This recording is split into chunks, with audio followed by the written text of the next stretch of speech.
Mənim dəqiqədə 180-ə qalxan, 200-ə qalxan döyüntülərim olur, amma mən həkimlərə gedirəm, kardioqramma, exo edirlər və o həkimlər deyir ki, sənin ürəyində heç bir problem yoxdur. Siz həkimlərə döyüntünüzün olmadığı bir zamanda gedirsiniz. Yəni sizin döyüntünüz keçir, o 180-dən 200-dən olan döyüntü.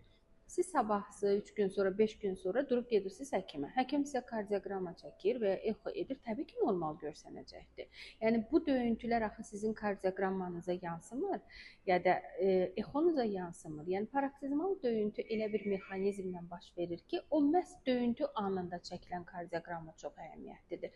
Bəzən hətta xəstə döyüntünü keçirdir, təcili yardım çağırır, təcili yardım gəlir, xəstənin kardioqrammasını çəkir və döyüntü keçmişdir. Yenə də təcili yardım da sizə deyə bilər ki, indi heç nə yoxdur. Amma 5 dəqiqə qabaq, 10 dəqiqə qabaq sizin 180-ə, 200-ə qalxan döyüntünüz olmuşdur. Ona görə döyüntü özü aktual olan zaman aktualdır. Yəni biz bunu necə üzə çıxardırıq? Bəs aritmoloqlar nəyə lazımdır? Siz mənim yanıma gəlirsiniz və ya başqa bir aritmoloqun yanına gedirsiniz, bu şikayətinizi bildirirsiniz. Aritmoloq sizi diqqətlicə dinləyir və artıq illik təcrübəsinə əsasən başa düşür ki, sizin ürəyinizdə bu döyüntünü verən başqa bir yol var. İndi bu döyüntünü necə üzə çıxardaq, necə anlayaq? Deyək ki, təcili yardım da gəlib çatmadı vaxtında. O zaman biz elektrofizioloji müayinə deyə bir müayinə icra edirik. Elektrofizioloji müayinə nədir? Biz sizin heç bir yerinizi açmırıq, yarmırıq, kəsmirik.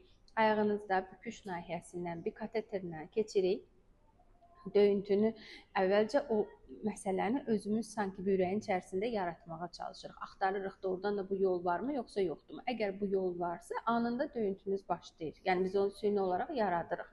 Hansı nöqtədən çıxdığını görürük, neçə nöqtənin olduğunu görürük. Bunu yandırmaq lazımdırmı, lazım deyilmi anlayırıq və əgər yandırmaq lazımdırsa, o zaman ablasiya metodunu, yəni yandırılma metodunu yerindəcə tətbiq edirik və bundan sonra artıq sizin o döyüntüləriniz müşahidə olunur. Bu prosedura narkozsuz yerli keyitmə ilə icra olunur və prosedura icra olunduqdan 2 saat sonra siz ayağa qalxıb normal yeriyə bilirsiniz.